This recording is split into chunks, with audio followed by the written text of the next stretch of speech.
Welcome to episode 4 of the NFL playoffs. This is TJ. Justin here. Hey, I'm Nick. And today we brought Nick in as our draft expert as it's draft season. The draft officially kicked off last night with the first round.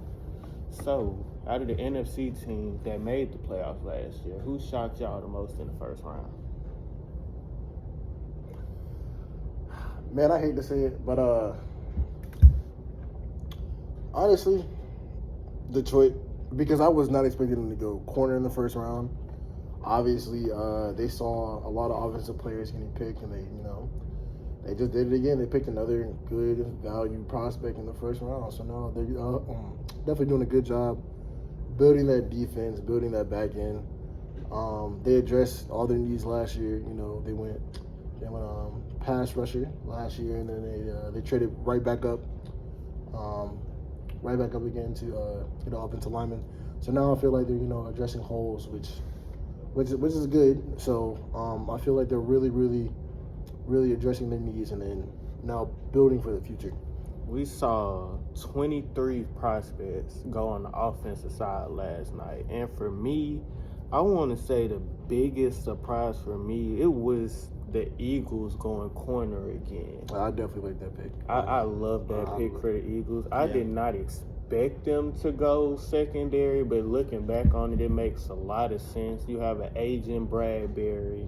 Slay probably has 3 or 4 good years left, maybe. And then he can just sit there behind Slam Bradbury for like 3 or 4 years. And then also they have Ringo too. So they have Ringo. A very versatile they have a piece very on the good back end. Exactly. So they can also move Ringo to safety if corner doesn't work out. So neatly they have like 4 versatile positions and just plug them and play if they move on their contract. So what you think, Justin? I'll probably lean towards the Lions. I like what they did. I like that pick because that's what their problem was.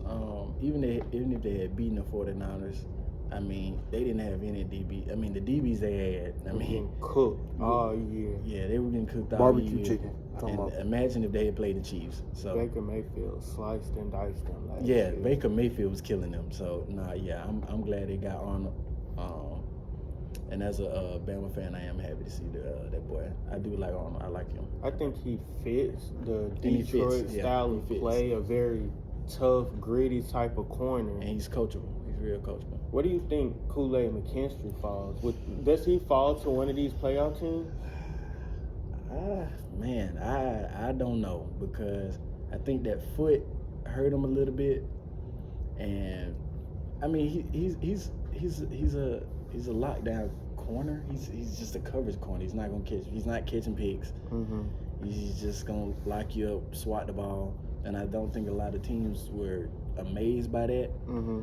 But I don't know. He might fall a little low, but then again, he might get drafted early today. But I don't know. It might be a little. A playoff team that I think really should go get a Kool-Aid McKinstry or like a valuable corner is Tampa Bay. Tampa Bay, yeah, I really do. Okay. I think they need to solidify that outside corner opposite of Carlton Davis. I don't think, And especially with uncertainties with the back end with Antoine Winfield Jr., they don't know what their DB situation is going to look like. Right. you got to go secure. I don't know if that means you try to trade up potentially with an Arizona who has like the 4th pick in the second round.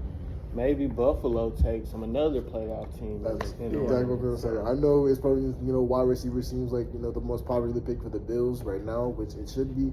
But don't be surprised if they take Kool-Aid McKinstry because they do. They do need that. They just moved off Kyrie Elam and Yeah. Tre'Davious White last year, so their corner is going to be a big need for them. Yeah. We also saw a lot of, like I said, a lot of offensive weapons fly off the board, but we did see some defensive pieces fly. We saw Dallas Turner drop to 17. Does that make Minnesota a playoff threat this year? As far as division goes, they'll be right in the mix.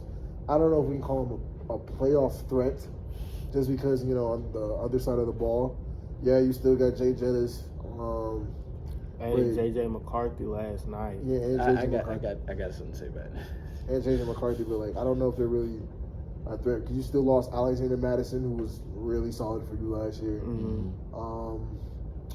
they don't really have any, running backs, hard nosed, tough running backs. So they really need, I don't know, they still need to address some needs. But Dallas Turner was a good pick because they were lacking in, sack production. So. And they do like the blitz. How do y'all feel about J.J. McCarthy? How do y'all feel about J.J. McCarthy? Not just him going there, but just him. As a quarterback, yeah, I see the upside in J.J. McCarthy, but I'm not sold. Mm-hmm. And I'm not sold because at Michigan, he was, I hate to say it like this, but he was a game manager. Thank you. We knew right. going into every Saturday, it was Blake Corn. Period. We were going to run this ball down your throat, period, point blank. So, did J.J. McCarthy have a great year? Yeah, absolutely. It's a great quarterback. Yeah. But he didn't have to he didn't have to lead that team. No. The team wasn't on his back, but he did carry his weight, if you get what I'm saying. Mm-hmm. Here's my issue with J.J. McCarthy. He's one of those quarterbacks that you don't try to win the game with at all. Like, there was a lot of times last year where they took the ball out, especially when Harbaugh got suspended, where they took the ball out of his hands in the fourth quarter. Mm-hmm. So a lot of times, if you expect J.J. McCarthy on 3rd and 8, you're cooked. Now, if you want J.J. McCarthy to make a play on 3rd and 5, okay, he can look, find the sticks, boom, right there, slant. But a lot of times, if you expect him extend plays on 3rd and 8, 3rd and 6, 3rd and 7, keep plays alive, you're cooked. I'm sorry. Plus, his system was so limited in running a pro-style offense that the offense they run over there with Kevin McConnell, it really doesn't fit their system because with Kevin McConnell's offense, right, they expect QBs to throw the ball 37, 36, 34 times a game, and JJ isn't used to that.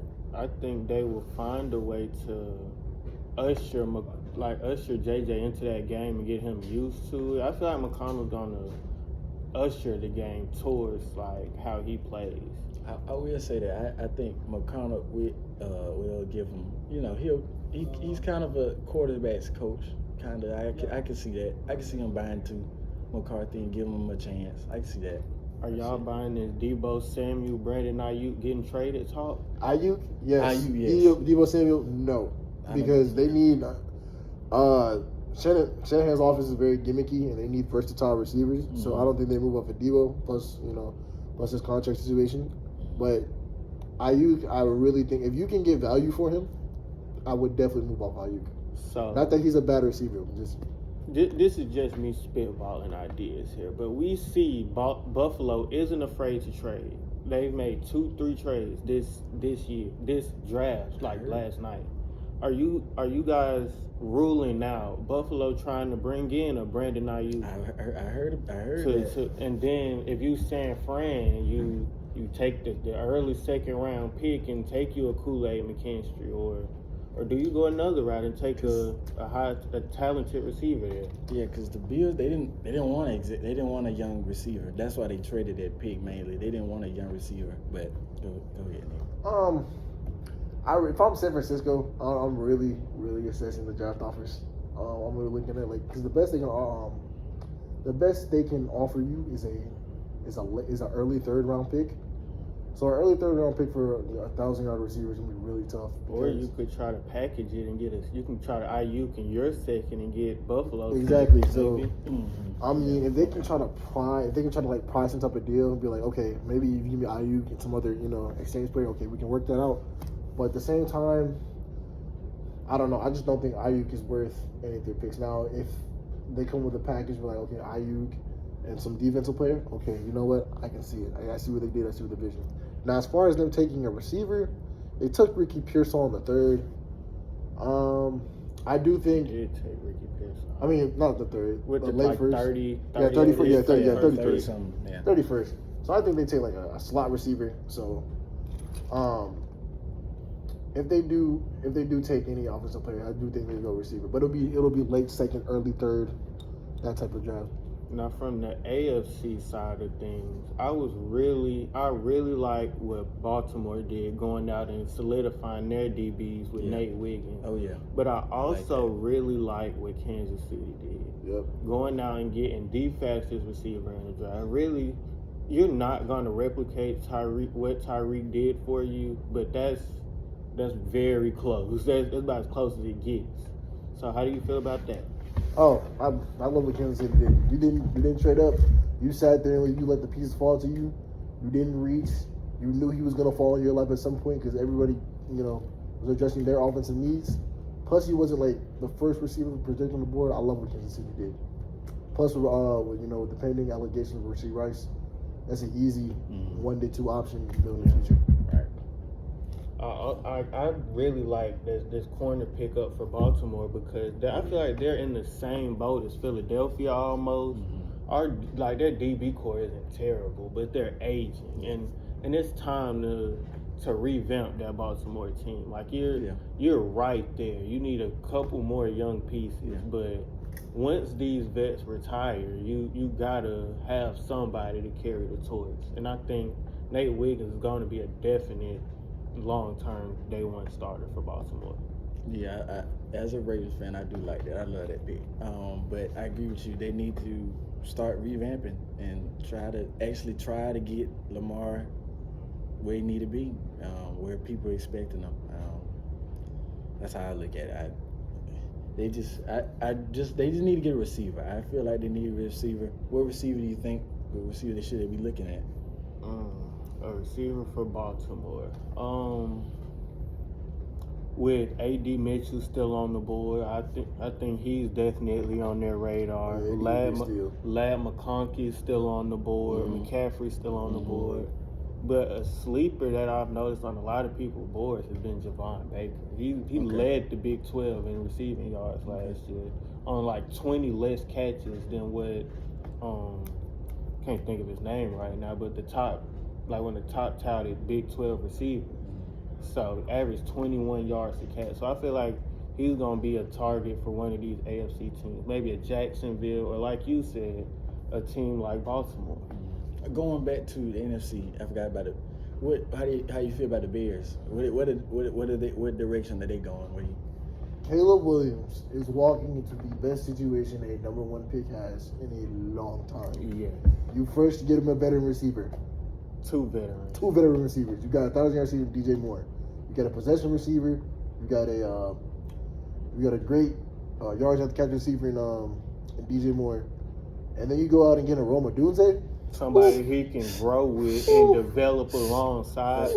I think Chicago, they won't be a playoff team this year, but coming up really soon. Yeah, I give it 2 years. Yeah, they will be a playoff. I would team. give them 2 years. Now that division is going to be tough. I just thought about that division. You got the Lions on the rise. I feel like the Lions are winning that division. Going into next year. I think they might go get another offensive weapon. They might go receiver, maybe go get a running back late. But I really feel like they're going to bolster their linebacking core this year. Yeah. That's what I see them doing in the draft. I'm excited to see the NFC North. I like that. Yeah, I like that division. The NFC West is going to be kind of nice, too. Depending on, be nice too. Yeah. Like you said, this San Fran going to get Ricky Pearsall is going to be – that's going to be nice. Because you said Shanahan is very gimmicky. But also Seattle went and got Byron Murphy last night. Yeah, to pair with Leonard Williams. It does extend their pass rush, which Seattle has been needing for a long time now. They also did hire a new coach. McDonald, I think is his name. One of the best defensive coordinators in the league. Yeah. So bringing him and putting him in that scheme, in that 4-3 scheme, with Leonard Williams, and then you got Devin Witherspoon hold it down on the back end too. As a Baltimore fan, how do you feel the state of your defense is in now? Losing your defensive coordinator, but going to bolster it with a number one corner. I'm gonna say they're gonna be all right. But losing McDaniel, man, that sucks. It sucks. But I think they're gonna be all right. But man, that Seahawks team, I'm not the biggest fan of Seahawks, but man, I really like how they sticking to their roots, sticking to how they used to win. Yeah, I'm liking what the Seahawks got going on. The 2024 playoffs set us up for a nice year next year. Yes. We got a lot of teams that were there, made some moves, and now we're looking at contenders. But we also have some teams that weren't in the 2024 playoffs that decided we're going to make some moves. So I'm very interested to see how this 2025 season plays out and see who the next best teams are this year. I mean, like that. A lot of teams are building for the future now. Some teams more than other. Atlanta, but it's just Well, okay, for the final, what? Let me ask y'all. I give y'all a little session. I don't want to talk. What? Why not? Because I personally am not completely against it, but I get what y'all are saying. I'm with you. I'm not completely against the Penix pick.